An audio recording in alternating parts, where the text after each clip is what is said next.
Rogério, quais são os principais problemas enfrentados aí pelo nosso pós-venda que acabam levando a baixíssimas taxas de retenção dos clientes? Quando eu estou dizendo isso, é que, para quem é novo ainda em pós-venda, isso é uma realidade mundial, mas vamos falar aqui do nosso Brasil, Brasil, Brasil, Brasil. Brasil é que o tempo vai passando e os clientes vão abandonando o nosso pós-venda. Vão abandonando. Tem cliente, pasmem, que já deixam de visitar, frequentar o pós-venda, ainda em período de garantia, que para mim é inadmissível acontecer uma coisa dessa, mas acontece. E quando o período de garantia encerra-se, se o cliente ainda fica com o carro, se ele não troca por um novo, a taxa de retenção desse cliente no pós-venda de concessionárias nacional é extremamente baixa. Existe uma oportunidade tremenda para a gente fazer negócio ali. E quando o carro vai para a mão do segundo e terceiro dono, aí reativar esse veículo, trazer esse veículo de volta para a concessionária, fica cada vez mais distante no universo de concessionárias. São dores que elas têm. Então, por isso essa pergunta, Rogério, quais que são os principais problemas que tu enxerga que acabam levando a essas taxas de retenção tão baixas? Bom, vamos lá. Eu vou dar uma resposta assim, baseada numa experiência nossa, né, com os clientes. Porque no final das contas, nós somos os clientes também, né? Nós somos as pessoas que estão trabalhando com os clientes da concessionária, mas também nós somos os clientes das concessionárias ao mesmo tempo. Então, eu acho assim, que problemas são vários que nós temos que aceitar, mas é como começa, né? Do meu ponto de vista, começa na cultura de pós-venda, né? Eu acho que começa lá atrás, né? Nós temos uma cultura de olhar números. É necessário olhar números, olhar as planilhas, né? Mas nós não vemos o cliente, nós vemos um número. O que eu quero dizer? Eu chego numa concessionária e, geralmente, a preocupação é: eu tenho lá 10 mil, 12 mil clientes no banco e eu preciso trazer 1.000 clientes aqui, contatar por mês. Eu estou vendo números, né? Eu acho que a cultura tem que começar a mudar. Eu tenho que ver como que está esse banco, como é que são esses clientes, né? Desses clientes totais, quem realmente passa, quem não passa e passa como? Começa a pergunta, né? Então, primeiro eu começar a entender melhor esses números. Alguns passam com frequência, outros passam com menos frequência e outros não passam. Então, primeiro é começar a separar isso. Olhar de uma forma diferencial. O segundo é que, assim, a gente, dentro desse princípio, eu sempre, quando comecei o trabalho, escutava em central de agendamento. E a gente trabalhava muito como um call center, tinha listas e listas para trazer clientes. Depois a gente evoluiu um pouco e se falava em central de relacionamento. Opa, já comecei a falar que eu preciso ter um relacionamento, né, além de só agendar e contatar o cliente. Hoje a gente costuma dizer aí para os nossos clientes que nós temos uma central de negócio, precisa mudar um pouco a mentalidade. Desde aí começa na RH, então. Quando eu faço uma contratação, e essa contratação ela não pode ser um perfil interno, tem que ser um perfil de vendedor, né, um perfil de negócios. Né? O treinamento tem que ser um treinamento não de uma operadora simplesmente que vai agendar, mas um vendedor que vai entender aquele cliente, entender o requisito dele, a necessidade dele, além da revisão periódica, que se cobra muito da montadora, porque eu sempre falo que a montadora ela vai pedir para você a retenção dos seus carros que você vendeu, mas como eu te disse no início da conversa, a concessionária é muito mais que isso, são centros de custos, são serviços, são situações variadas que eu tenho que vender, então eu preciso ter um perfil de vendedor, uma contratação, uma cultura de contratação do perfil de vendedor que consiga entender esses requisitos do cliente, porque se eu não vendo para ele a revisão, eu vendo outras coisas, eu vendo serviços, eu vendo outros produtos, e eu preciso reter para nós do meu pós-venda, reter o cliente não é só a revisão, é reter ele em várias situações, né? Passando dessa cultura, então, que eu falei, que em vez de ver números, ver os clientes, né, ver requisitos de clientes, entender isso e contratações, e aí você começa a entrar em leituras e estratégias. Eu estou falando agora que, para um cliente, a gente tem concessionárias com 100 mil clientes, concessionárias com 10 mil clientes, 50 mil clientes na carteira. Então, eu estou falando de um volume de dados exorbitante, e aonde se eu vou ter que ter uma análise de dados. Se eu for fazer isso de uma forma como é feita atualmente, né, num DMS, eu vou precisar de muitas pessoas. Então, eu vou precisar de sistemas inteligentes que consigam avaliar esses dados e dar rapidamente para você segmentações desses nichos para você, né, nichos que representam requisitos que vão representar ações diversas, né? Hoje, a cultura do pós-venda ainda está muito eu vejo um número, eu tenho que ligar para ele e eu ofereço a mesma coisa. Nós trabalhamos, apesar de hoje você ter um WhatsApp Business, você ter tecnologias, se trabalha com essas tecnologias da mesma forma que se trabalhava vendendo carro em 1970, no estacionamento. Então, nós precisamos mudar essa forma de ver o cliente, né? Então, já começa por aí, né? E aí, com ferramentas que vão te dar esse tipo de informação de uma forma mais ágil, né, mais segmentada, né, ter estratégias, né, aí diferenciadas para fazer essas ações. E assim vai, né, na sequência. Muitas vezes, meus clientes estão acostumados que fazem uma implementação de um sistema e eles perguntam, Rogério, quando acaba? Né, já está pronto? Eu falo assim, olha, o sistema está pronto, mas o trabalho não vai acabar nunca, né? Você pode até continuar sem a mim, mas precisa continuar. Por quê? O sistema vai te dar esses resultados e você hoje tem esses resultados de maneira... Acabou as reuniões para esperar o final do mês. Eu tenho o resultado online já. O resultado está minuto a minuto. Então, minuto a minuto, eu já tenho condições de avaliar por que esse cliente não está vindo, já fazer uma ação para ele voltar. Se ele não vai voltar agora, eu já tenho condição de monitorar ele para curto, médio e longo prazo e não perder esse prazo para trazer ele de volta. Então, eu acho que quando eu faço uma avaliação do como a gente pode melhorar a retenção, acredito que a gente tem que sair um pouco dessa avaliação simplesmente do o que se vendeu em julho de 2020, o que se vendeu agora, né? Mas tudo bem, nós temos que fazer isso sim, é uma diretriz, é um norte, mas nós temos que ir atrás de entender esses números. Cada número é um cliente, cada cliente tem um requisito, né? Então, eu preciso, se eu não entender qual é a informação que eu digo, informação útil do cliente, né, eu não vou trazer ele de volta.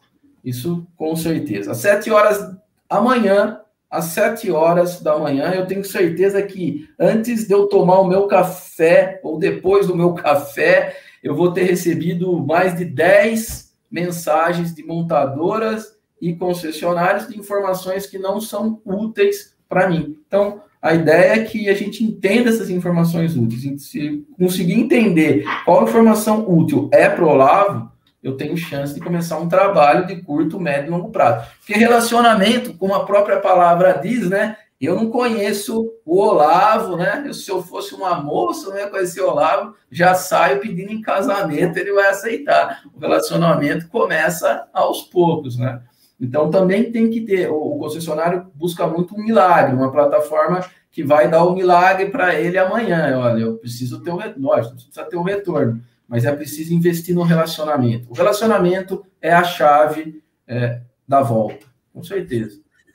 Pô, eu tive que anotar aqui, anotei, acabou o caderno. Eu pedi, me dá os principais motivos, problemas enfrentados. Mas não, fica tranquilo que eu vou rapidinho aqui. Acabou o caderno, não tem mais onde escrever, de tanto que o cara... Tem pouco, tem 5, resumindo, tem 5, 4, né, aluna nós. Mas, ó, boa noite a todo mundo que tá chegando aí, pessoal, valeu. Tá com dúvida, põe no chat aí, concorda com o que a gente tá falando, põe no chat, discorda, tasca no chat também. Claro, quando discordar eu não boto na tela, e quando eu concordar eu boto na tela. Eu não sou bobo, né? Bota aí no chat tudo que vocês têm para falar com a gente. Deixa eu fazer um fechamento aqui. Basicamente, o que tu disse é o seguinte, cara, existem uma dezena de problemas que levam a baixa taxa de retenção do cliente. Uma que eu acredito que seja, sim, importante olhar é parar de ver o cara só como não é ver o cara, só olhar números e mais números, e não conseguir não conseguir humanizar aquele número que está ali. Eu vendi 50 pares de disco de freio, sim, eu vendi 300 litros de óleo, 400 filtros de óleo. Tudo são números, mas esses números, que têm faturamento, claro, eles foram aplicados em automóveis que pertencem a alguém. Esse alguém tem um perfil. E aí você falou assim, cara... Gostei da palavra humanizar números. Exatamente. Humanizar os números. Então, quando eu olho para aquele kit revisão vendido, ele sim é um kit, ele tem part number, tem as peças, tem mão de obra, ele é um kit legal. Ele tem um faturamento legal, mas ele é para um carro, melhor ainda. Mas esse carro pertence a alguém. A quem? Esse alguém minimamente ou é um homem ou é uma mulher, ou ele está acima de 40 ou abaixo de 40, ou ele ganha mais de 5 mil ou menos de 5 mil, ou ele tem um perfil aventureiro ou não tem, ou ele vem muitas vezes na concessionária ou não vem, ele tem um histórico de comprar dezenas de coisinhas da nossa boutique ali em acessórios, ou não, ele nunca comprou nada, ele tem um perfil. E aí eu gostei que falou o seguinte, cara, antes mesmo de eu começar a tomar o meu café, nas minhas redes sociais, ou até mesmo no meu e-mail, já se passaram ali centenas de comunicações, porque é uma maneira, tá ali, tá se comunicando comigo. Centenas de comunicações que estão sendo feitas para mim, mas não tem nada a ver comigo. Eu gostei muito disso que tu disse, porque imagina que eu sou o proprietário de um veículo da marca X, o veículo Y da marca X. E aí passa na minha timeline o acessório para o veículo H dessa mesma marca. Eu realmente, eu tenho um carro da marca, mas não é aquele. Aquele acessório ainda instalado naquele carro que não é o que eu tenho. É uma comunicação? É. E aí tu disse assim, Olavo, imagina, eu estou num lugarzinho, tem uma menina do outro lado, eu vou conversar com ela, é como se eu chegasse lá e dissesse assim, tu até foi bacana, gostei do jeito que tu falou, isso mostra que tu é old school, tu ainda falou assim, vamos casar. Achei tão romântico isso. Esse cara é old school, pessoal. Não, esse tipo de comunicação é como se eu atravessasse a rua lá, atravessasse o espaço, chegasse lá e falasse assim, vamos ali pro cantinho, vamos transar? Você tá louco? Um bofetão na cara. Então, tem hora e como se comunicar, para quem se comunicar. Então, tu falou ali coisas importantíssimas, de problemas. Problemas é olhar só para números e não humanizar esses números. Outra coisa que você falou que eu adorei. Cara, relacionamento. Eu preciso me relacionar com o cliente, entender o cliente, conversar com o cliente. Conversar, e às vezes, eu sei que se você está me assistindo aqui, nos assistindo, você já é digital. Beleza, que bom. Mas quando a gente fala conversar, não é pegar um telefone e sair falando com o cara. A gente se comunicar com o cliente, se relacionar com o cliente e se comunicar com o cliente, e às vezes se comunicar com ele, e eu acredito, aí só eu acredito, muito em perguntar mais e ouvir mais e mais atentamente as respostas dele e falar menos. Só que hoje a gente, quando fala assim, vamos nos comunicar com o nosso cliente, a gente só quer falar e não quer ouvir. E você, eu sei que você está aí e está pensando agora, cara, eu tenho pavor que alguém fica do meu lado o tempo inteiro assim, blá, blá, blá, blá, blá, blá, blá, blá, e não dá tempo de eu falar alguma coisa. É isso que acontece quando a gente entope as caixas de mensagens do cliente, as redes sociais, com coisas que não são para eles. A gente pode se relacionar perguntando. Como é que a gente faz com a nossa esposa, com o nosso marido, com o nosso filho? Bom dia, dormiu bem? Ó, dormiu bem? Eu vou fazer um parênteses, Olavo. Vou fazer um parênteses. Existe uma situação, quando a gente... nós temos alguma experiência em implantações de centrais de relacionamento, que hoje a gente está aí falando, né? Centrais de negócio. E eu vejo sempre que a operadora liga. Pra você ter uma ideia, se você não tem um sistema de computadorizado de atendimento, a taxa nacional está em torno, acho que de uns 38%, se eu ligo e consigo falar com lá, porque eu ligo, ele está em reunião, cai na caixa, está ocupado, está desligado, N situações até conseguir conversar com ele, ou seja, é gasto telefone, é gasto de energia para conseguir falar com ele. E quando eu falo, eu descarrego simplesmente se ele não quer comprar algo. Eu fiquei 1 ano sem falar com o Olavo, e quando eu falo com ele, eu descarrego. Veja, você tem uma oportunidade ali, é única, que muitos segmentos não têm. Eu estou falando direto com o cliente. Na verdade, aquele momento é o momento de você escutar o que ele tem de interesse.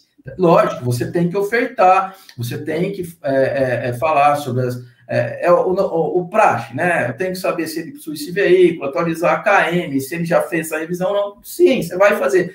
Mas, então, existe um aprimoramento de script de atendimento para que você possa entender melhor. O senhor ficou 1 ano aqui, por que o senhor não voltou, né?